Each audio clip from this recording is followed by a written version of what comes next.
Mister Kashif جناب. جی السلام علیکم. علیکم السلام ورحمۃ اللہ. کیسے ہیں بھائی؟ ٹھیک ہیں الحمدللہ خیریت سے. آپ سنائیں. اللہ کا احسان ہے. چلو بتاؤ آسمان میں اللہ تعالیٰ کہاں پہ ہے بتاؤ. ابھی ڈیبیٹ نہیں ہوئی اس سے. چلا کاٹ کے چلا گیا نا, سوال جواب نہیں ہوا. آسمان تو مخلوق ہے, تو مخلوق کے اندر اللہ کیسے ہوگا؟ اللہ تو اس سے باہر ہے.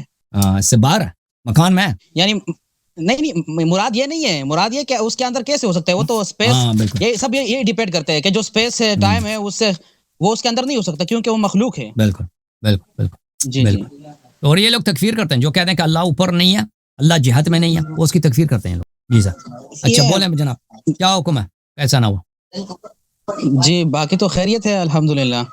وہ حدیث ثقلین کے بارے میں پچھلی نشست میں گفتگو تھوڑی سی ہوئی تھی. تو میں نے اس کے متعلق مطالعہ کیا. اس کو تو میں نے جو پڑھا نا, وہ آپ نے جتنے بھی روایات پیش کیے تھے, چاہے جامع ترمذی سے تھا, وہ سند کے اعتبار سے صحیح نہیں تھے, کیونکہ اس میں احمش مدلس ہے اور العوفی مدلس ہے. تو یعنی صحیح سند کے ساتھ ایک روایت بھی مجھے نہیں ملی. تو چلیں آپ بتائیں کہ اس میں سے صحیح سند کے ساتھ نہیں ملی آپ کو. جی جی جی.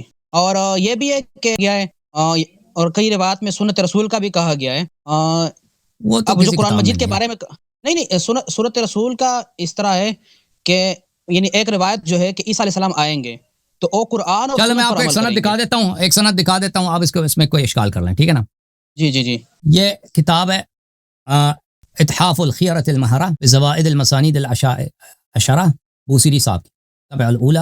یہاں پر صفحہ نمبر 210 ہے. عن علی بن ابی طالب علیہ السلام, نبی صلی اللہ علیہ وسلم, علی بن ابی طالب علیہ السلام سے روایت ہے کہ نبی صلی اللہ علیہ وسلم خم میں, غدیر خم میں وہاں پہ آئے. ثم خرج آخذا بید علی, باہر نکل آئے, امام علی علیہ السلام کا ہاتھ ان کے ہاتھ میں تھا. الستم تشهدون ان اللہ ربکم, کیا تم شہادت نہیں دیتے کہ اللہ تمہارا رب ہے؟ قالوا بلى. قال الستم تشهدون ان اللہ ورسولہ اولی بکم من انفسکم, کیا تم شہادت نہیں دیتے کہ اللہ اور رسول صلی اللہ علیہ وسلم آپ سے اولا ہیں؟ قالوا بلى, انہوں نے کہا جی ہاں. فمن كان اللہ ورسولہ فإن هذا مولا, من كنت مولا فهذا مولا بلى. وقد تركت فيكم ما ان اخذتم به لن تضلوا كتاب الله سببه بيده وسببه بايديكم اهل بيتي, اور میں نے تمہارے درمیان وہ چھوڑ کے گیا ہے جو اگر اس کی اتباع کرو گے کبھی گمراہ نہ ہو جاؤ گے. کتاب اللہ جس کا ایک طرف آپ کے ہاتھ میں اور ایک طرف اللہ کے ہاتھ میں, اور اہل بیت علیہم السلام. اچھا, رواہ اسحاق بسند صحیح, اسحاق ابن راہوی نے اس کو صحیح سند کے ساتھ روایت کی. اچھا اس کے بعد ملاحظہ کریں اسحاق ابن راہوی کی جو سند ہے میں آپ کو دکھا دیتا ہوں, وہ المطالب العالیہ بزوائد الثمانیہ ابن حجر عسقلانی کی کتاب میں اس کی سند, المجلد السادس عشر. ملاحظہ کریں یہ اسحاق اخبرنا ابو عامر العقدی عن كثير بن زید عن محمد بن عمر عن ابن علی عن ابیہ عن علی بن ابی طالب علیہ السلام ان النبی صلی اللہ علیہ وسلم وقد تركت فيكم ما ان اخذتم به لن تضلوا واهل بيتي ويدي. هذا اسناد صحیح, حدیث اس کی سند صحیح ہے, حافظ ابن حجر نے فرمایا, ٹھیک ہے نا. اچھا ملاحظہ کریں ایک اور بھی سند ہے اس کا, اس کے کتاب میں شرح مشکل آثار میں. یہ شرح مشکل آثار ہے ابو جعفر احمد بن محمد بن صلاح الطحاوی کی, یہاں پر صفحہ نمبر 13 حدیث نمبر 1760. اچھا آپ بتاؤ جی اس میں کیا مشکل ہے اس سند میں؟ جی جی اس کے بارے میں اس کو ذرا کھول دیتا ہوں, میرے سامنے صرف آ جائے. کثیر بن یہاں پر یہ جو کثیر بن زید کا بھی کہا نا, اس کے بارے میں بھی جرح موجود ہے اور یہ خطا کرتا ہے. یعنی اس کے حافظے کے بارے میں کئی اقوال ہیں علماء کے. صرف کثیر بن زید کا مشکل ہے. جی جی اس کے بارے میں یہی کہ آپ نے دیکھا کہ اس کو تصحیح کس کی حافظ ابن حجر نے تصحیح کی, اور حافظ کس نے بھی تصحیح کی, ابوسی نے بھی تصحیح کی ہے. صحیح ہے, کثیر بن زید. اب اور یہ رجال مسلم میں سے ہے, اس کے رجال مسلم میں سے ہے نا.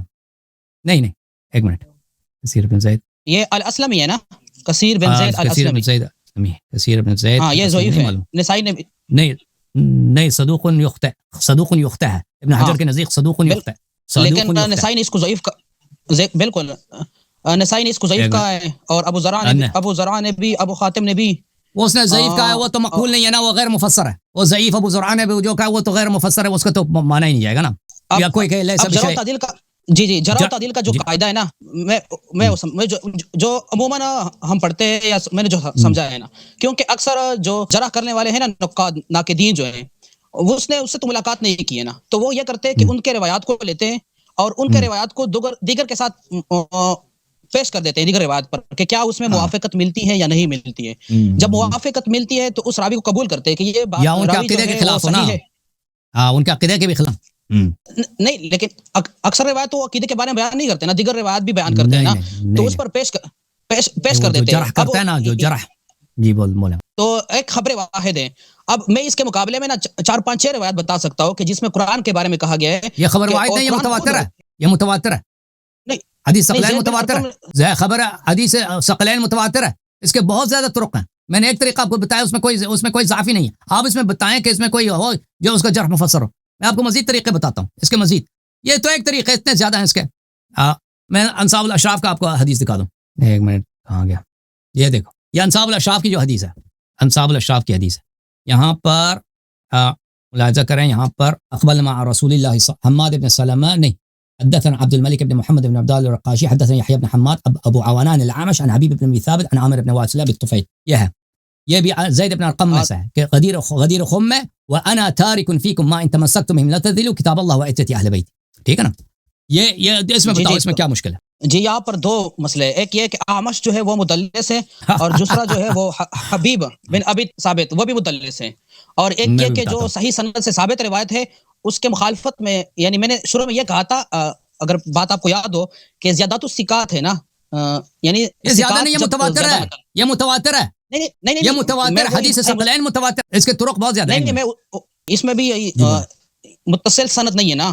احمش تدلیس کر رہا ہے, پتہ نہیں کیوں نہیں متصل ہے. بالکل متصل ہے, کیونکہ احمش مدلس ہے نا, اور دوسرا جو حبیب بن ابی ثابت ہے وہ بھی مدلس ہے. میں ابھی بتاتا ہوں ابھی. اور یہی روایت غالباً جامع ترمذی میں بھی موجود ہے جس کو آپ نے ذکر کیا تھا. اعمش جو ہے سلیمان بن مہران العامش, اس کی رجال بخاری مسلم میں ہے. اس کے روایات جو ہیں بھئی یہ اس کی بہت عظمت ہے. لیکن آپ کہتے ہیں یہ ضعیف ہے. یہ سلیمان بن مہران العامش, یہ دیکھو ایک منٹ جیسے سادس کی روایت کو رد نہیں کیا جا سکتا. میں آپ کو بتاتا ہوں, یہ آپ کو دکھا دیتے ہیں. اعمش کہاں گیا, صفحہ نمبر 256 میں, 226 میں, 226. یہ اعمش عین ہے بھائی, یہ عین ہے, یہ عین یہ رجال بخاری مسلم میں سے ہے. اس کے متعلق جروح غیر مسموع ہے. اس کے متعلق جرح بھی آ جائے نا, اس کو جرح کو نہیں مانا جائے. شیخ الاسلام, یہ پتہ ہے شیخ الاسلام کس کو بولتے ہیں؟ یہ ذہبی ارے کے لیے شیخ الاسلام نہیں بولتا, یہ نہایت ہی توثیق کا اعلیٰ مرتبہ شیخ الاسلام. شیخ المقرئین والمحدثین, یہ محدثین کا استاد ہے. ابو محمد الاسدی الکاہلی روا قد رأى انس بن مالک, وہ صحابہ سے بھی اس نے روایت کی ہے. اب میں اس کے احادیث آپ کو سلیمان ابن مہران کے احادیث جس میں انانا ہے وہ مسلم میں بھی موجود ہے, بخاری صحیحین میں موجود ہے. تو پھر بخاری مسلم کے احادیث کو چھوڑنا پڑے گا. لیکن کیا لیکن اگر وہی روایت دیگر کتب میں تلاش کیے جائیں تو اس کی سماع ثابت ہے, وہ صراحت کر دیتے ہیں.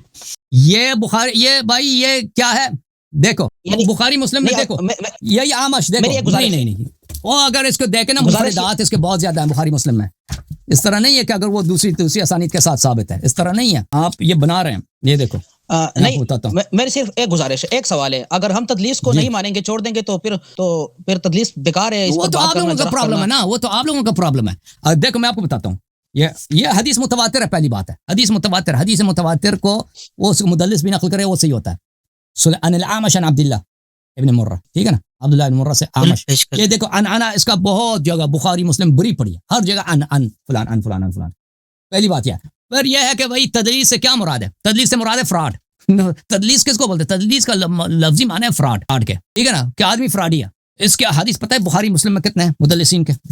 مدلسین بری پڑی ہیں بخاری مسلم میں. جب آپ کے اتنے شیخ الاسلام آپ کا فراڈی تھا, ٹھیک ہے نا, وہ تو پھر میں آپ کو ایک قاعدہ بتاتا ہوں. دیکھو قاعدہ یہ ہے کہ اخبار متواتر میں جب اس کے اسانید بہت زیادہ ہوتے ہیں تو اس میں اگر وہ احاد میں ضعف بھی ہو تو اس کو نہیں مانا جائے گا, حالانکہ اس کے خود رجال سب ثقات ہیں. اچھا, آپ نے اس کے متعلق کہا کہ اس کے متعلق کہا زید ابن ابی ثابت, وہ بھی ضعیف نہیں ہے, میں وہ بھی دکھا دیتا ہوں. نہیں اس نے بھی تدلیس کرتا ہے نا, اور مرسل روایت بیان کرتا ہے. یہ تو مرسل نہیں ہے نا, یہ تو اس کی سماع ثابت ہے. لیکن وہ بھی تدلیس کرتا ہے, یہاں پر بھی ان کے ساتھ کیا ہے, صراحت نہیں ذکر کی. عامر بن واصلہ سے ہے ثابت, یا اگر بخاری میں کرے تو پھر مسلم میں کرے, ہاں ادھر صحیح ہے. جو آپ کے تعصب کے موافق ہو, دیکھو جو آپ کے تعصب کے موافق ہو اس میں اگر وہ اس میں انانا بھی ہے تو اس میں کوئی اشکال نہیں ہے, کیونکہ وہ بخاری مسلم میں یا وہ شیخین کا مطابق ہے. اگر اہل بیت علیہ السلام کے لیے آ جائے نا تو اس میں کوئی مشکل نہیں ہے. نہیں اس طرح بات بھی نہیں شیخ صاحب, اس طرح ہے کہ اس پر بھی کتابیں لکھی گئی ہے کہ جو بخاری میں ہے, کیا اس کا بھی کہیں پہ صراحت موجود ہے یا نہیں موجود ہے, تو علماء نے اس کو جمع کیا اور اس کی صراحتیں موجود ہیں. نہیں اس طرح نہیں ہے بھائی, بخاری میں بہت زیادہ ہیں وہ احادیث جو متفرد ہیں, اس میں انانا ہے. دیکھو خود مسلم کا کیا ہے، میں آپ کو بتاتا ہوں مسلم کا، خود حدیث معنعن کو مسلم کا فتویٰ ہے، میں آپ کو بتاتا ہوں حدیث المعنعن، مقدمے میں مسلم کیا کہتا ہے، حبیب ابن ابی ثابت جو ہے یہ بہت عظیم، آپ کے یہاں بہت عظیم شخصیت ہے. اچھا میں آپ اس کو دکھا دوں، یہ دیکھو یہ صحیح مسلم ہے، صحیح مسلم، ٹھیک ہے نا، یہ باب صحة الاحتجاج بالحديث المعنعن. هذا القول يرحمك الله في الطعن في الأسانيد قول مخترع مستحدث غير مسبوق صاحبه إليه ولا مساعد له من أهل العلم عليه. یہ اگر حدیث معنعن ہے تو ہم اس کو چھوڑتے ہیں، یہ ایک بدعت ہے اہل علم کو اس کو. وذلك ان القول الشائع المتفق عليه بين اهل العلم بالاخبار والروايات قديما وحديثا ان كل رجل ثقة روى عن مثل حديثا وجائز ممكن له لقاؤه والسماع منه لكونهما جميعا كانا في عصر واحد ولم يأتي في خبر قط انهما اجتمعا ولا تشافها ما تشافى بالكلام فالرواية الثابتة والحجة بها لازمة. اگر کوئی شخص کوئی کسی سے حدیث کرتا ہے، روایت کرتا ہے، اور ان کا لقاء ممکن ہو، لقاء ممکن ہو، کسی نے نقل بھی نہیں کیا ہو کہ ان کی آپس میں ملے یا نہیں ملے، اور روایت ثابت ہے، حجت لازم ہے، حدیث معنعن ثابت ہے، ٹھیک ہے نا. اچھا میں آپ کو ایک اور سند دکھا دیتا ہوں اس کا، یہ دیکھو دوسری سند کے ساتھ، وہ زید بن ارقم کی حدیث تھی، یہ سلمہ بن کہیل کی. الجزء الثالث والعشرون من حدیث ابی الحسن علی بن عمر بن احمد الدارقطنی البغدادی، حافظ دارقطنی کی حدیث ہے، صفحہ نمبر 50، حدیث نمبر 151. حدثنا ابو بکر قاسم بن زکریا بن یحییٰ المقری حدثنا محمد بن حمید حدثنا هارون بن المغيرة عن عامر بن ابي قيس عن شعيب بن خالد عن سلمة بن كهيل عن ابي الطفيل سمع زيد بن ارقم سمع النبي صلى الله عليه واله وسلم ايها الناس اني تارك فيكم امرين لن تذلوا ما اتبعتموهما. میں تمہارے درمیان چھوڑ کے جا رہا ہوں دو چیزیں کہ اگر ان کی اتباع کرو گے کبھی گمراہ نہ ہو جائے، القرآن و اہل بیت عترتی، ٹھیک ہے نا. اس میں کون ضعیف ہے بتاؤ جی، کوئی حدیث میں ضعیف نہیں. اس کا دیکھنا پڑے گا، پھر وقت لے گا. سند دکھا دیتا ہوں، یہ بھی صحیح ہے. یہ کتاب نہیں، سنن دارقطنی میں نہیں، اس کے جزء میں المنتخب من مسند عبد بن حمید متوفى سنة 250، اس میں ملاحظہ کریں. حدثنا يحيى بن عبد الحميد حدثنا شريك عن الركين عن القاسم بن الحسان عن زيد بن ثابت، یہ سب رجال بخاری مسلم ہے. اني تارك فيكم ما ان تمسكتم به لن تضلوا كتاب الله وعترتي اهل بيتي فانما لا يتفرق حتى يرد عليه الحوض. یہ زید بن ثابت سے ہے، ٹھیک ہے نا. وہ حدیث ابو الطفیل وائل بن ثمرہ سے تھا، زید بن ارقم سے تھا. اچھا اور حدیث میں آپ کو دکھا دوں، اس میں شریک مجھے نظر آیا، شریک بھی مدلس ہے، وہ بھی تدلیس کر رہا ہے، اس کی حدیث مسلم میں موجود ہے، وہ اس کا تدلیس بھی ثابت نہیں ہے. اس کے متعلق ہم نے حدیث خلیفتین میں بہت بات کی ہے. وہ یہ جو کہہ رہے ہیں شریک مدلس ہے، یہ ثابت نہیں ہے، ایسے اتہام ہے. حدیث خلیفتین پہ اس میں ہم نے بہت بات کی، اگر چاہیے تو اس میں دکھا دیتا ہوں، لیکن وہ لوگوں کے لیے مفید نہیں ہے کہ لوگوں کے لیے بورنگ بن جاتا ہے. اچھا یہ دیکھو، یہ مزید حدیث میں آپ کو دکھا دیتا ہوں. یہ فسوی صاحب کی حدیث ہے، یعقوب بن سفیان الصفوی، کتاب المعرفت والتاریخ، یعقوب بن سفیان الصفوی، یہ جز نمبر 1 ہے، یہ اس کی وفات سنہ 277. یہاں پر صفحہ نمبر 536 میں یہ حدیث ہے. حدثنا یحییٰ حدثنا جریر عن الحسن بن عبید اللہ عن ابی الطحان زید بن ارقم انی تارک فیکم ما ان تمسکتم به لن تضلوا کتاب اللہ عز وجل وعترتی اہل بیتی وانہما لن یتفرقا حتی یرد علی الحوض. یہ حدیث بھی اس کی سند میں کوئی اشکال نہیں ہے. اوکے، اس کے علاوہ بھی بہت سارے ہمارے ساتھ اسانید ہیں. یہ جو زید بن ارقم کا شاگرد ہے عن الضحیٰ جو ہے، مکمل نام میں بھول گیا، وہی یہ شاذ روایت ہے، کیونکہ اس نے دیگر جو شاگرد ہے یعنی ہم اثر ہے اس سے مخالفت کی ہے. اور یہ کیسے مخالفت کیا؟ زید بن ارقم سے دوسرے طرق کے ساتھ روایت موجود ہے، سنن ترمذی میں موجود ہے. اس میں تو وہی میں نے بتا دیا کہ جس میں مہران احمد. اب دیکھو یہ زید بن ارقم سے یہ حدیث یہ کیسے شاذ ہو سکتا ہے جب اس کے اتنے طرق ہیں؟ اور زید بن ارقم کی حدیث مسلم کی اگر پڑھی جائے نا تو اس میں اس سے پوچھا گیا زید بن ارقم سے کہ اہل البیت سے کون مراد ہے، تو بتایا گیا جس پر صدقہ حرام ہے. تو اس میں آل عباس بھی، آل عقیل بھی ہے، تو ان سب کو شامل کیا گیا. وہ تو روایت نہیں ہے نا، اس کی رائے ہے، اس کا وہ روایت توڑی ہے، اس کی رائے اس کا جو فتویٰ ہے، اس کا فتویٰ ہے کہ اہل بیت کون ہے، وہ تو حدیث تو نہیں، اپنی رائے بتا رہا ہے. اس سے تو ہمیں کام ہی نہیں، اس کی رائے کیا ہے. جو حدیث نقل کر رہا ہے کہ میں نے رسول صلی اللہ علیہ وآلہ وسلم سے سنا، تو یہاں پر بھی اہل البیت جو ہے اور مبہم ہے، تو اس سے کیا مراد ہے، اس کی بھی تخصیص ہونا ضروری ہے. اہل البیت سے مراد کون ہے؟ اہل البیت نبی صلی اللہ علیہ وسلم نے ہاتھ اٹھایا تھا نا، من کنت مولا فعلی علیہ مولا، اسی حدیث میں اہل بیت سے کون مراد ہے؟ اہل بیت سے کون مراد ہے؟ دیکھیں اسلام میں کوئی قائل نہیں ہے کہ رسول صلی اللہ علیہ وآلہ وسلم نے ازواج کو اپنا خلیفہ بنایا. اس کا تو کوئی عقیدہ ہی نہیں، نہ کبھی ازواج نے، بلکہ ازواج تو اہل بیت میں سے ہے نہیں. یہ بنی عباس وغیرہ انہوں نے ادعا کیا کہ رسول صلی اللہ علیہ وسلم نے ہمیں جانشین، یہ بھی عقیدہ نہیں ہے اسی کا. یہ تو بالاجماع ثابت ہے کہ جس اہل بیت کو رسول اللہ صلی اللہ علیہ وآلہ وسلم نے، اہل بیت علیہ السلام کو رسول صلی اللہ علیہ وسلم نے اپنا خلیفہ ثابت کیا ہے، یہ تو کوئی اس کا کینڈیڈیٹ ہی نہیں ہے سوائے پنجتن پاک. ان میں سب سے پہلے امام علی علیہ السلام. اسی وقت جب رسول صلی اللہ علیہ وسلم نے یہ بیان فرمایا, ہاتھ اٹھایا, من کنت مولا فرمایا, ٹھیک ہے نا, کیونکہ اہل بیت میں رسول صلی اللہ علیہ وسلم کے بعد ان کا سردار کون ہے؟ امام علی علیہ السلام ہے. رسول صلی اللہ علیہ وسلم نے بتایا. اور پھر جب اللہم ہؤلاء اہل بیتی, یہ حدیث صحیح مسلم میں, صحیح مسلم میں رسول صلی اللہ علیہ وسلم نے بتایا نا کہ میرے اہل بیت کون ہے. وہ حدیث سے وہ ہے, اللہ آپ کا بھلا کرے. کتاب الفضائل, یہ دے دیکھو صحیح مسلم, صحیح مسلم, یہ باب فی فضائل علی بن ابی طالب علیہ الصلوۃ والسلام, باب فضائل الصحابہ, اس میں اس کی حدیث ہے نا, حدیث نمبر 2404 سعد بن وقاص کی. بھلے پھر سعد نے کہا ولما نزلت هذه الايه فقلت تعالوا ندعو ابناءنا وابناءكم ونساءنا ونساءكم وانفسنا وانفسكم, جب یہ آیا دعا رسول اللہ صلی اللہ علیہ وسلم, رسول صلی اللہ علیہ وسلم نے بلایا ہے علی و فاطمہ و حسن و حسین. اب اللہ نے حکم دیا کہ اپنے بیٹوں کو لاؤ, اپنی عورتوں کو لاؤ, اور جو تمہارے نفس جیسا اس کو لے کے آؤ. تو رسول صلی اللہ علیہ وسلم نے علی و فاطمہ حسن حسین علیہ السلام, اللہم ہؤلاء اہلی, اللہم یہ میرے اہل ہیں. اس کے علاوہ باب فی فضائل اہل بیت النبی صلی اللہ علیہ وسلم, جب رسول صلی اللہ علیہ وسلم پہ آیا نازل ہوئی ہے نا, یہ بھی مسلم کی حدیث ہے, انما یرید اللہ لیذهب عنکم الرجس اہل البیت ویطہرکم تطہیرا. وہاں پہ کس کو داخل کیا تھا؟ ابا کے نیچے فاطمہ, علی, حسین, حسن علیہ السلام کو داخل کیا نا, سلام اللہ علیہ. اہل بیت معلوم ہے بھائی, اہل بیت مبہم نہیں ہے. رسول صلی اللہ علیہ وسلم نے ابا کے نیچے سے داخل کیا, آیت تطہیر کی تلاوت کیا سب کے سامنے. جب مباہلہ ہوا, آج معجزہ ہوگا. جب معجزہ ہوتا ہے نا, لوگ بہت آتے ہیں دیکھنے کے لیے. آج معجزہ ہوگا, آسمان سے آگ برسے گی, نصارہ سب تباہ ہو جائیں گے. سب کے سامنے اللہ کی جانب سے پیغام آیا, فقل تعالوا ندعو ابناءنا وابناءكم ونساءنا ونساءكم وانفسنا وانفسكم. سب کے سامنے فرمایا. کس کو بلایا؟ حسنین علیہ السلام کو, امام علی علیہ السلام کو, فاطمہ سلام اللہ علیہ. اللہم ہؤلاء اہلی, اللہم ہؤلاء اہل بیتی, دوسری حدیث میں یہ میرے اہل بیت. رسول صلی اللہ علیہ وسلم نے بیان فرمایا, کملی کے نیچے ڈال کے کسی کو نہیں فرمایا میرے اہل بیت ہیں. آیت تطہیر کسی کے اور کے لیے نہیں پڑھا, صرف انہی کے لیے پڑھا. آیت تطہیر کے بارے میں جو میں نے پڑھا ہے مسند احمد میں جو روایت ہے وہی ام سلمہ رضی اللہ تعالیٰ عنہ والی, اس میں یہی ہے کہ جب یہ آیت نازل اتری اس کے گھر میں تو اس کو بھی داخل کیا, یعنی یہ کہ اللہ اس کو اہل البیت میں یعنی شمار کر دے, داخل کر دے. تو اسی طرح نا ازواج تو داخل ہیں, ازواج داخل ہی نہیں ہے بھائی. ازواج اس کی بحث طویل ہے بھائی, اس کی بحث طویل ہے. چاہیں تو اس پہ کبھی گفتگو کرتا ہے نا, اپنے کسی عالم کو لے کے آؤ نا آیت تطہیر میں کہ ازواج داخل ہیں کہ نہیں, تاکہ ہم اس سے گفتگو کریں, اس پہ بحث کریں. تو اس میں یہی ہے کہ رسول صلی اللہ علیہ وسلم نے اس سے بھی کہا نا, سلمان سے بھی کہا کہ انت من اہلی, انت من اہل بیت, سلمان من اہل البیت. وہ اگر وہ تشریف کے لیے داخل کیا گیا ان کو, نہ کہ واقعا وہ اہل بیت علیہ السلام میں سے. یہ بحث بڑی طویل ہے اس میں. اور دوسری روایات میں کہ اس نے جب کہا کہ میں بھی اہل بیت میں ہوں, وہ اکثر روایات میں یہی ہے کہ انتی الی خیر, انتی الی خیر. تو پیغمبر صلی اللہ علیہ وسلم نے فرمایا آپ خیر پر ہیں, ٹھیک ہے نا.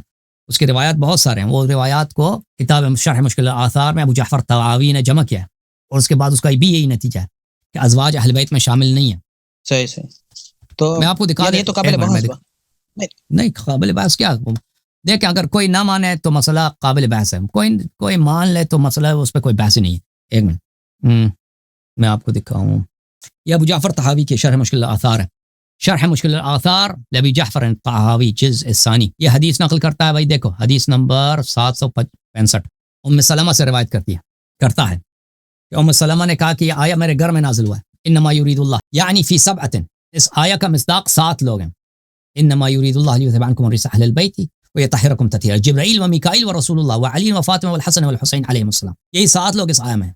وانا علی باب البیت, میں دروازے پہ تھا, میں دروازے پہ تھی. فقلت یا رسول اللہ الست من اہل البیت, میں نے پوچھا یا رسول اللہ صلی اللہ علیہ وسلم کیا میں اہل بیت میں سے نہیں ہوں؟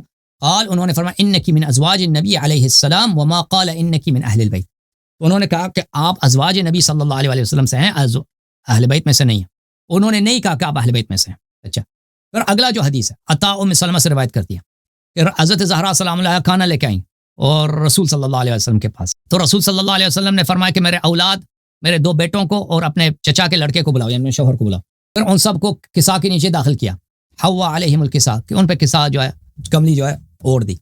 فقال هؤلاء اہل بیتی وحامتی فاذهب عنهم الرجس وطهرهم تطهيرا. ام سلمہ نے کہا کہ یا رسول اللہ وانا معهم, یا رسول اللہ میں ان میں سے ہوں. قال انت من ازواج النبی وانت على خیر او الى خیر. نبی صلی اللہ علیہ وسلم نے کہا آپ ازواج میں سے ہیں اور آپ اچھی عورت ہیں, بہترین عورت. اور اس طرح بہت سارے روایات نقل کرتی ہو. اچھا, نقل کرتا ہے یہاں پر اسانید بہت ہیں. ایک حدیث میں یہ ہے کہ ام سلمہ نے کہا فرفعت الکساء لادخل معهم فجبذه رسول اللہ صلی اللہ علیہ وسلم قال انك الى خیر. میں نے کملی اٹھایا تاکہ میں بھی اس میں داخل ہو جاؤں. تو رسول صلی اللہ علیہ وسلم نے کھینچا, کملی کو واپس کھینچا اور کہا کہ تم اچھی عورت ہو. اچھا ان روایات کو بہت سارے روایات یعنی بہت زیادہ ہیں، ان کو نقل کرنے کے بعد کئی صفحات پہ مشتمل ہے. یہ جو ہے ابو جعفر طحاوی حنفی ہیں، بہت بڑے محدث ہیں. فدل ما روینا فی هذا الاثار مما كان من رسول اللہ صلی اللہ علیہ وآلہ الى ام سلمہ، یہ اخبار یہ احادیث جو بہت سارے ہیں جو ام سلمہ نے روایت کی ہیں اور نبی صلی اللہ علیہ وآلہ وسلم نے اس سے بات کی ہے، مما ذکر فيها لم يرد بانها كان ممن اريد به مما في الايه المتلوه في هذا الباب. اس میں یہی ہے کہ رسول صلی اللہ علیہ وسلم نے ارادہ نہیں کیا ہے کہ ام سلمہ ان عورتوں میں سے ہے جو اس آیہ میں مقصود و مرام ہے، جس آیہ میں شامل ہے. وَأَنَّ الْمُرَادِينَ بِهِمْ بِمَا فِيهَا هُمْ رسول اللہ صلی اللہ علیہ وآلہ. اور ان روایت سے ہی پتہ چلتا ہے کہ جو مراد ہیں اس آیہ سے، آیہ تطہیر کے جو مراد سے جو لوگ مقصود و مراد ہیں وہ کون ہے؟ ایک تو رسول صلی اللہ علیہ وسلم ہے، وعلی و فاطمہ و حسن و حسین دون من سواہم، دوسرے اس میں شامل نہیں ہے. وَمِمَّا يَدُلُّ عَلَى مُرَادِهِ، وہی ہے کہ جو اس پہ روایت ہے، اس پہ یہی روایت پہ وہ دوسری روایت کو نقل کرتا ہے کہ یہ بھی اس پہ دلالت کرتی ہیں. اچھا، اور پھر ایک حدیث میں کہ واصلہ سے رسول صلی اللہ علیہ وسلم نے کہا، حدیث تطہیر میں کہا کہ آپ اہل بیت میں سے ہیں. واصلہ سے دیکھیں یہ حدیث ہے واصلہ نے کہا کہ میں رسول صلی اللہ علیہ وسلم کے پاس گیا تو رسول صلی اللہ علیہ وسلم نے سب کو کملی کے نیچے داخل کیا، آئے تطہیر پڑھیا. تو میں نے پوچھا یا رسول اللہ وانا من اہلک، تو فرمایا وانت من اہلی. واصلہ کہتا تھا فإن ارجو ما ارجو. ابو طفیل نہیں، واصلہ اور ہے. واصلہ کہتا تھا کہ یہ تو میرے لیے بہت ہی شرف کی بات ہے، بہت ہی میرے امیدیں ہیں اسی میں کہ رسول صلی اللہ علیہ وسلم نے کہا کہ آپ اہل بیت میں سے. اس حدیث کو نقل کرنے کے بعد وواصلۃ ابعد منه علیہ السلام من ام سلمہ، واصلہ تو رسول صلی اللہ علیہ وسلم سے بہت دور ہیں ام سلمہ کے مقابلے میں. وہ بنی لیس میں سے ہیں، وہ ام سلمہ قریش میں سے ہیں. بلے فلو فكان قوله لواصلہ انت من اہلی على معنى الاتباع ایاي وایمانک بی فدخلت بذلك في حملت. تو اتباع کی حیثیت سے ان کو بولا کہ آپ بھی اہل بیت میں سے ہیں. من اتبعنی فانه منی، جیسے بل انه ليس من اهلك انه عمل صالح، اس طرح سے. فمثل ذلك ما كان من رسول الله صلی اللہ علیہ وآلہ جوابا لام سلمہ انت من اہلی. جس حدیث میں آیا نا ام سلمہ سے کہا کہ انت من اہلی، وہ اسی واصلہ کی طرح ہے، نہ کہ واقعا وہ آیت تطہیر اس کے لیے نازل ہوئی ہے. آیت تطہیر سے مراد وہ نہیں ہے، وہ جس نے اتباع کی اچھی عورت ہے یا اچھا مرد ہے وہ بھی اہل بیت میں سے ہے اتباع کی وجہ سے، نہ کہ وہ آیت تطہیر میں شامل ہے. ٹھیک ہے نا؟ تو اس طرح سے وہ اس کی توضیح ہے.